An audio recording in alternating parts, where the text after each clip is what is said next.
Hello, everyone. Thank you for joining us for another Google Hangout with Scale Up Milwaukee. Today, we've got a special guest, one of our Scalerator 3 participants, Tom Muldoon. Tom, why don't you introduce yourself and your company? My name is Tom Muldoon. I'm with American Exchanger Services.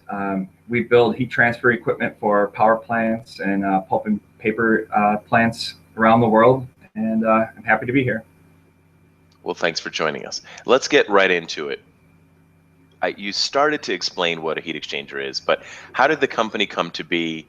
And give me a real world application, a time when I might see one on the side of the road. When you might see one on the side of the road, maybe in a scrapyard after it's been removed. But the company started by my dad in 1985, and he found a niche in the service industry.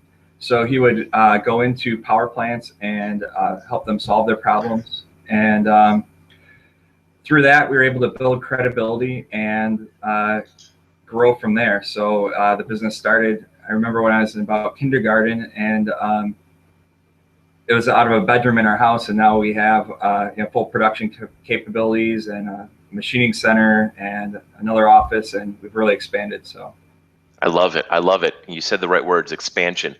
How big is a heat exchanger? Well, they can be very small, one that fits on your desk, which we don't really do much of, but they can be 200,000 pounds, 50 foot long, Wow. Seriously oversized loads.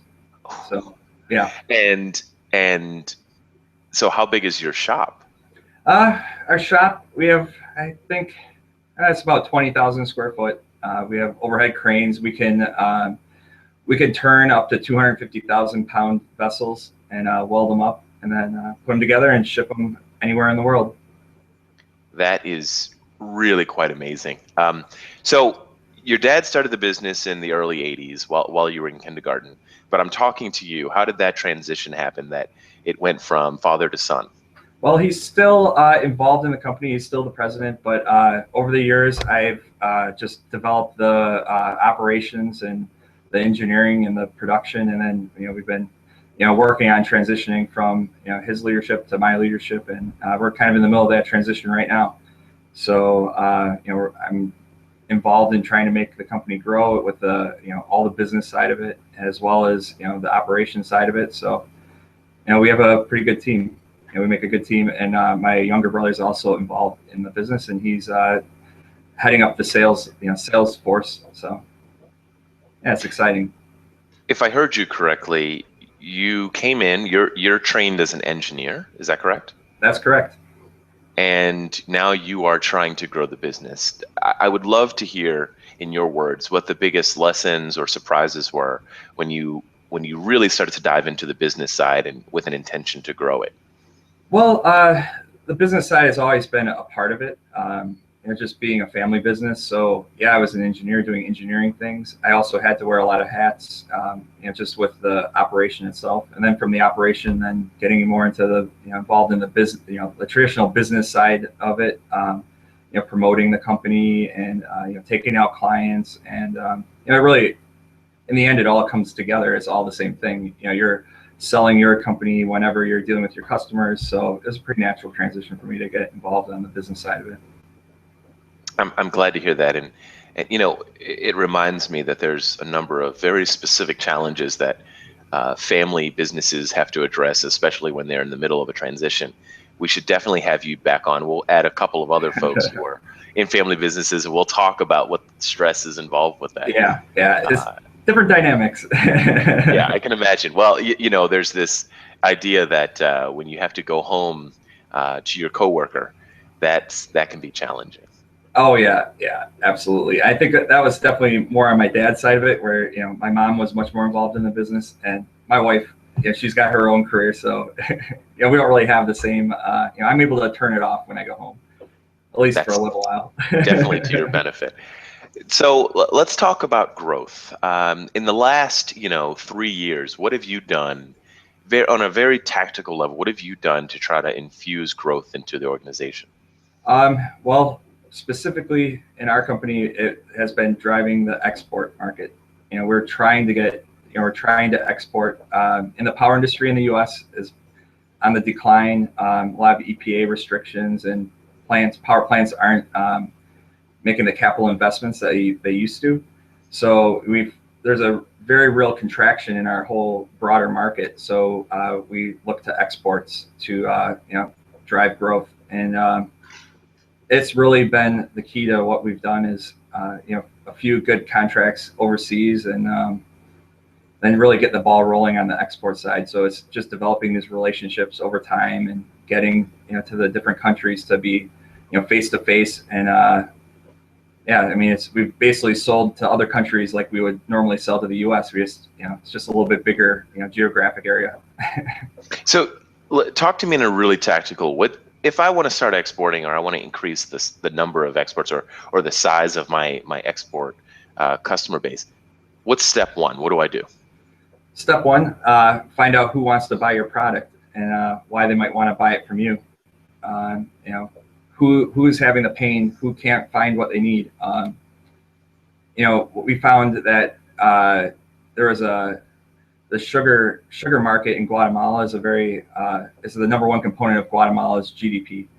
So they decided they wanted to build power plants attached to these sugar plantations. So they knew how to make sugar, but they didn't know how to make power. So they were looking for engineering expertise. So we helped them on the development side to help bring high quality American equipment to Guatemala, just the same as we would to Illinois. We give them high quality equipment, and we were able to walk through what they needed to do to get the right equipment for their applications, and that led to a lot of growth through the Central American area.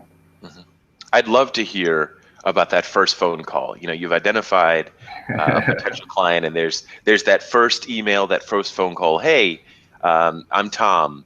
You need me. How did that go? How did you figure out who to call? Well, they thought I spoke fluent Spanish for about 6 months, which through email, and somebody who works with us. In the initial contact was email, like, oh, can you bid this and that, and we were able to communicate completely in Spanish just by using Google Translate, and then being proofread by somebody who works at our shop who is fluent in Spanish. So when I actually first had the first conversation face to face, they thought I spoke fluent Spanish, and it was just yeah, very interesting because they didn't speak any English. So wow. So what did you do? Did you have to pull in that the person from the shop? Yeah, exactly. So they actually came up to our shop to evaluate what we were doing, and yeah, it was just an awkward stare for a few minutes, and then I was like, all right. I love it, but it worked out. Oh yeah. So some of it, with the export, it's a little bit on the fly. You have to adjust to the different customs, and how do you deal with somebody from Central America might be different from India, might be different from Malaysia. Everybody has their own background, and we at least try to do something, even though most business is done in English. We try to do something to make them feel that we're coming somewhere in the middle, and I think that's gone a long way. So you identified the market or the potential customers. Mm-hmm. You reached out, and from what I'm hearing, you made sure that they understood that you were culturally fluent, if not linguistically fluent. Yeah.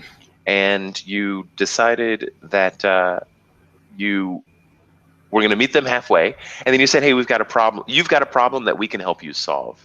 What was harder, getting the business or actually doing the business?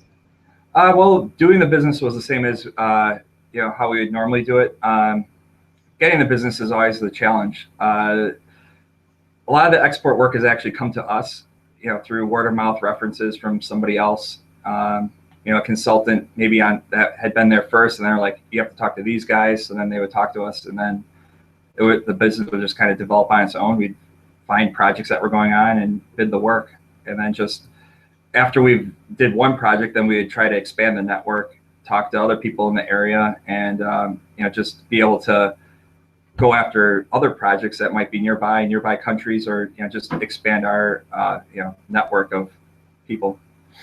What are you doing with your clients, customers, and these consultants that are referring you to make sure that you distinguish your offering and services from everyone else in the market? A lot of it, we have to bid a competitive bid. So it's, there's already an identified project. So we might be competing against other companies. And, each set of circumstances has its own, way that you would go about it. So when we sold some work to Malaysia, we were actually able to beat out much larger companies because the partner that we went into the contract with was local to Malaysia. So then they had some comfort level compared to maybe a Japanese or a South Korean company that was also competing, and they may not have had the same local presence that we were able to go in there with. For me, what you're describing sounds like the ability to deliver, great service. Having the ability to offer a local partner to a new customer is huge, and that comfort aspect is really fantastic customer service. Which leads me to the natural next point, which is, congratulations, you've been nominated to be a Manufacturer of the Year. And I wonder, what do you think it was that got you there? Yeah, I think it's the engineering and the service, and we're able to offer, the engineered problem, solve their problems. We like to think of ourselves as aggressive problem solvers, and so we find the problem and we take care of it for them and make sure they get it on time. So. I love that you're simplifying this just the way an engineer would. There's a problem, we have a solution, apply A to B. Yeah, there's a point. Yeah, point A to point B, done. So let's make sure that we can offer something super useful. You're a part of the Scalerator program, and you're learning a lot of applicable skills to grow American Exchanger services. What's the thing that you would want to tell other business owners and operators out there to inject growth into their operations? I think actually it's been a lot of networking has been very important for us, even just through the Scale Up Milwaukee program, networking through other companies in the area. And then some of the people that you guys brought in, where they were talking to us about different grants and things that, it's just been connecting the dots. So we've really been able to generate some growth and found some assistance with the export work just through grants and other opportunities that we had no idea were even out there. So until we actually got out and started doing things like doing Scale Up Milwaukee or just networking in general, we found that there's a lot of opportunities that we were missing. What I'm hearing is, and I think it's absolutely true, a lot of businesses get so occupied actually doing the business that they lose the ability to get out there, shake some hands, and learn about either ways to cut costs or actually improve their top line just through meeting new people and new resources. Oh yeah, so I'm happy to hear you say that. So thanks so much for having this conversation.